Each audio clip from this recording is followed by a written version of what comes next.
कि जिंदा रहे जुग जुग हरदम, जिंदा रहे जुग जुग हरदम, इहे अभिलाषा बा।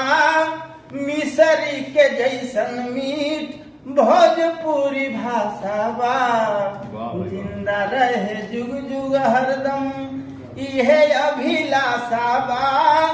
मिसरी के जैसन मीठ भोजपुरी भाषा बा। जिंदा रहे जुग जुग की धुन सुन विदेशिया के चहके लम्हान हो। पूरबी के तान से सिहर जालतान हो। ठाकुर भिखारी महेंद्र मिश्र परिभाषा बा। मिसरी के जैसन मीठ भोजपुरी भाषा बा।